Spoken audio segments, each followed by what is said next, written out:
Dios les bendiga, hermanos, bienvenidos a la clase 2 de Historia del Fundamentalismo.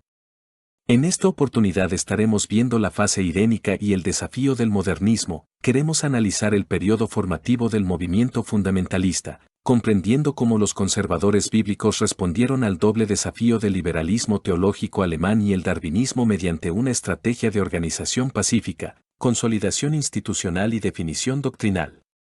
El estudiante reconocerá que esta fase irénica sentó las bases intelectuales y espirituales para la militancia posterior, demostrando que el fundamentalismo nació de la excelencia académica y el fervor espiritual, no del antiintelectualismo. Queda al alumno estudiar esta información directamente del texto de referencia para ampliar un poco más la información. La fase irénica, cuna y consolidación del fundamentalismo bíblico, de 1860 a 1919. De la excelencia académica a la preparación doctrinal, hoy nos adentramos en un periodo que los historiadores llaman la fase irénica. Un nombre que proviene del griego eirene, paz. Porque durante estas décadas, entre el final de la Guerra Civil estadounidense y el término de la Primera Guerra Mundial, los conservadores bíblicos no buscaron el conflicto por el conflicto. En lugar de eso, se dedicaron a la exposición pedagógica, la consolidación institucional y la distribución masiva de literatura. Su estrategia era simple pero profunda: confiar en que la luz de la verdad, expuesta con excelencia académica, disiparía por sí misma las tinieblas del error. El incubador de una generación de gigantes. El periodo que abarca desde 1865 hasta 1919 fue testigo de una transformación radical en la sociedad y en la Iglesia. Mientras la nación se reconstruía tras la guerra y se adentraba en la revolución industrial, en los seminarios y púlpitos se gestaba una crisis de autoridad teológica sin precedentes. Para entender la respuesta del fundamentalismo, debemos hacer una distinción crucial que nos ofrece el Dr. Pedro Pinjol: la diferencia entre modernidad y modernismo. La modernidad, el progreso técnico, científico y social, nunca fue el enemigo. El fundamentalismo bautista nunca se opuso al conocimiento científico per se. El enemigo era el modernismo teológico, una ideología que, bajo la influencia de pensadores alemanes, desplazó la autoridad de la revelación divina objetiva hacia la experiencia subjetiva del hombre. En lugar de que la palabra juzgara al hombre, ahora el hombre juzgaba a la palabra. La infiltración del liberalismo alemán. Esta inversión de la autoridad no ocurrió en un vacío. Durante el siglo XIX, jóvenes prometedores viajaban a las grandes universidades alemanas, Berlín, Gotinga, Tubinga, y regresaban imbuidos en las suposiciones de la alta crítica. Este enfoque abordaba la Biblia no como la palabra inspirada de Dios, sino como un conjunto de documentos humanos sujetos al mismo escrutinio que cualquier texto antiguo. El arquitecto filosófico de esta revolución fue Friedrich Schleiermacher, el padre de la teología liberal. En sus escritos, propuso que la esencia de la religión no reside en la adhesión a doctrinas reveladas, sino en el sentimiento de dependencia absoluta. La teología debía partir de la experiencia humana, no de la revelación divina. Las consecuencias fueron devastadoras: se negó el pecado original, la deidad de Cristo fue cuestionada, y la expiación sustitutiva fue reemplazada por un mero ejemplo moral de amor sacrificial. El hombre ya no se sometía al juicio de la palabra era juzgada por la conciencia del hombre. El desafío darwinista y el naturalismo. En 1859, Charles Darwin publicó El origen de las especies. Su impacto fue inmediato y profundo. La teoría de la evolución por selección natural proporcionó lo que muchos consideraron una base científica para abandonar lo sobrenatural. Para el conservador bíblico, el colapso teológico era evidente: si Génesis era reducido a un mito hebreo, la caída del hombre se volvía una imposibilidad biológica, y si no hubo caída, no había necesidad de redención a través de un Salvador sustituto. El pecado original podía reinterpretarse como residuos animales, y la salvación como un mero proceso educativo. El fundamentalismo percibió correctamente que el darwinismo no era solo una biología, sino una cosmovisión naturalista que intentaba expulsar a Dios de su creación. Figuras como William Jennings Bryan advirtieron sobre el darwinismo social, la aplicación de la supervivencia del más fuerte a las relaciones humanas, que justificaba el imperialismo y la eugenesia. Para el remanente fiel, La batalla contra la evolución no era oscurantismo científico, era la defensa irrenunciable de la dignidad del hombre creado a imagen de Dios. El sustrato espiritual, avivamientos y conferencias. Antes de analizar las respuestas institucionales, debemos comprender el sustrato espiritual que nutrió al movimiento. En 1857, un avivamiento de oración comenzó en Nueva York y se extendió por todo el país.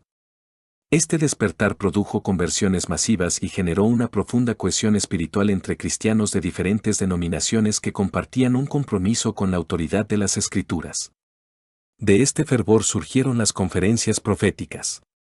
Allí se forjó la identidad del movimiento en torno a la escatología premilenial. Mientras el liberalismo abrazaba un optimismo ingenuo, creyendo que el esfuerzo humano y el evangelio social traerían el reino, los conservadores se unieron en la esperanza del retorno literal, personal e inminente, de Jesucristo. Estas conferencias establecieron 3 piedras de fundación: primero, la unidad en la ortodoxia por encima de las diferencias denominacionales; segundo, el método gramático histórico de interpretación frente a la alegorización liberal; y tercero, una visión realista del mundo caído que reforzaba la necesidad de santidad y separación. La Declaración del Niágara, 1895. Las piedras angulares. Si los avivamientos dieron el espíritu, la Conferencia Bíblica de Niágara de 1895 dio la estructura doctrinal. Este encuentro representa el clímax de la fase irénica en cuanto a definición teológica. Allí se redactó lo que se conocería como la Declaración de Niágara. La importancia estratégica de Niágara radica en su rechazo absoluto a la teología de la conciencia. Mientras Schleiermacher argumentaba que la religión nace del sentimiento humano, los hombres de Niágara afirmaron la revelación divina objetiva. Establecieron 7 puntos doctrinales no negociables. Primero, la inspiración plenaria e inerrancia de las Escrituras. Segundo, la Trinidad, un solo Dios en 3 personas. Tercero, la deidad plena y el nacimiento virginal de Jesucristo. Cuarto, la expiación vicaria y sustitutiva de Cristo. Quinto, la resurrección corporal y ascensión. Sexto, la unidad de los creyentes y la santidad práctica. Séptimo, la segunda venida personal y premilenial. Al definir estos puntos como el límite de la fe, la Declaración del Niágara estableció el fundamento para la futura separación eclesiástica. La paz irénica no era paz a costa de la verdad, sino preparación para defenderla. La revolución educativa, el modelo de los institutos. La defensa de la fe requería no solo teólogos de seminario, sino una infraestructura educativa que alcanzara al pueblo. Aquí surge la figura de Edward Lyman Moody. A menudo subestimado como un simple evangelista sin formación académica, Moody fue en realidad un arquitecto estratégico de la educación teológica conservadora. Al observar cómo los seminarios históricos, Harvard, Yale, comenzaban a sucumbir ante la alta crítica, Moody impulsó un modelo alternativo: los institutos bíblicos. Su visión era formar laicos y pastores en un conocimiento profundo de la Biblia, enfatizando su autoridad absoluta, aislados de la influencia corruptora del liberalismo académico. En 1886 fundó el Moody Bible Institute en Chicago.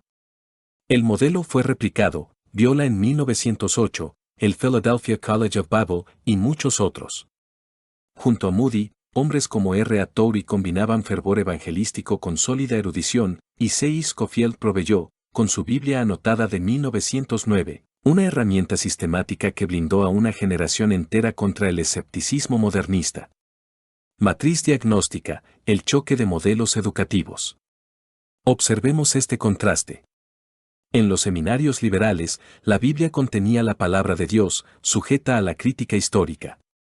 En los institutos bíblicos fundamentalistas, la Biblia era la palabra, inerrante y verbalmente inspirada. En metodología, los liberales empleaban el método histórico crítico, racionalista; los fundamentalistas, el método gramático histórico, literal.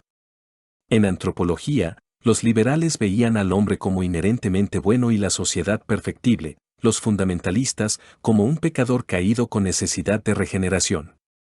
En enfoque ministerial, los liberales promovían el evangelio social; los fundamentalistas, el evangelio de la gracia y la santidad personal. Y en el propósito del pastor, Los liberales lo veían como un agente de cambio social, los fundamentalistas, como un episcopos y heraldo de la verdad divina. Esta red de institutos aseguró que, mientras las élites denominacionales se entregaban a la apostasía, el remanente fiel contara con líderes capacitados. El desafío del ministro, carrera o vocación. En medio de lo que el ético James Gustafson llama anomia, una falta de delineación clara de la autoridad, el ministro de este periodo enfrentó una presión inmensa por adaptarse a los nuevos tiempos. Muchos cedieron, abrazando el evangelio social y abandonando la centralidad de la cruz. Pero el remanente se mantuvo firme. Y esa firmeza se fundamentaba en una distinción crucial, carrera versus vocación. La carrera se enfoca en el éxito personal, el prestigio, la validación por las estructuras de poder. El éxito se mide en números y reconocimiento. La vocación, en cambio, responde a un llamamiento divino ineludible. El enfoque no es el éxito personal, sino la fidelidad al que llamó. La medida del éxito es la integridad y la obediencia a la palabra. El ministro actúa como un verdadero episcopos, emitiendo juicios morales valientes ante la apostasía. ¿Cómo escribió Geoffrey Chaucer, si el oro se enmohece, qué le ocurrirá al pobre hierro? Si el pastor, el oro del pueblo de Dios, se contamina, ¿cómo puede esperarse que el rebaño permanezca fiel? Los 6 pilares de la ética ministerial. Sintetizando el trabajo de Truly Carter en ética ministerial, encontramos 6 pilares que sostuvieron la integridad del ministro en esta era.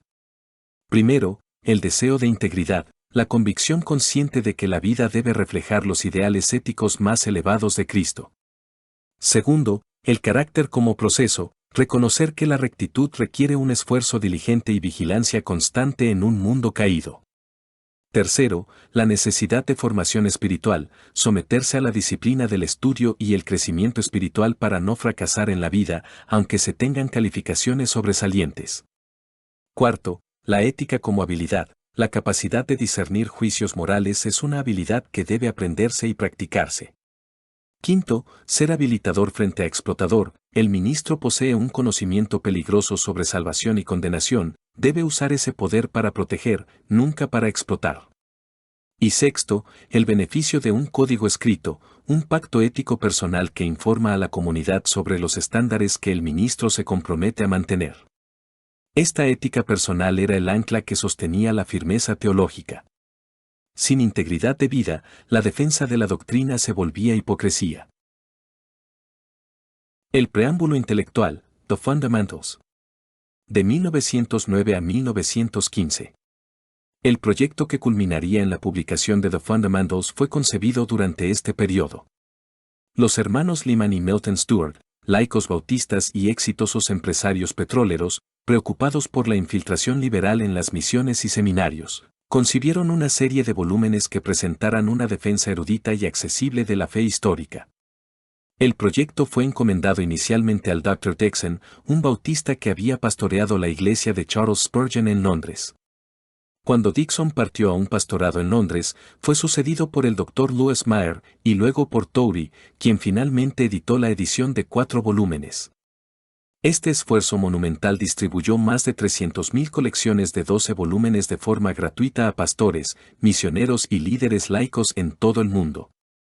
Representó la cumbre de la estrategia irénica, confiar en que el poder de la verdad impresa, defendida con excelencia académica, sería suficiente para contener la marea del error. Síntesis de la lección, la cosecha de medio siglo. Al cerrar este periodo en 1919, el movimiento fundamentalista había logrado 5 hitos monumentales. Primero, un diagnóstico preciso, identificaron el modernismo no como una mera diferencia de opinión, sino como un evangelio diferente que debía ser resistido. Segundo, una red educativa, establecieron los institutos bíblicos como alternativa a las academias apóstatas. Tercero, límites doctrinales, definieron los fundamentos no negociables a través de la Declaración de Niágara. Cuarto, una ética ministerial, consolidaron una comprensión de la vocación basada en integridad, no en éxito mundano. Y quinto, un proyecto literario, llevaron a cabo The Fundamentals, la obra apologética más ambiciosa del cristianismo conservador hasta esa fecha. Conclusión, la fortaleza lista para la batalla. El movimiento estaba ahora listo. Había organizado sus filas, definido su mensaje y consolidado sus instituciones.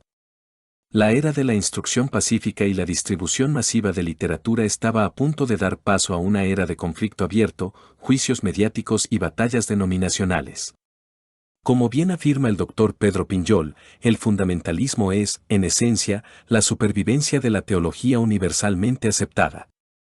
No fue una innovación radical ni una reacción iracunda de ignorantes. Fue el remanente fiel, nutrido por avivamientos, organizado en conferencias, educado en institutos bíblicos y pertrechado con la mejor erudición, decidiendo no moverse de los senderos antiguos mientras el resto del mundo cristiano se lanzaba al abismo del subjetivismo liberal. El remanente, preparado en la paciencia de la fase irénica, estaba listo para contender ardientemente por la fe. Y así terminamos esta segunda parte de nuestro estudio de historia del fundamentalismo. Espero que puedan ampliar la información en el libro de texto y que estén al día con todas las asignaciones. No duden en ponerse en contacto conmigo si necesitan algo más. Que Dios les bendiga.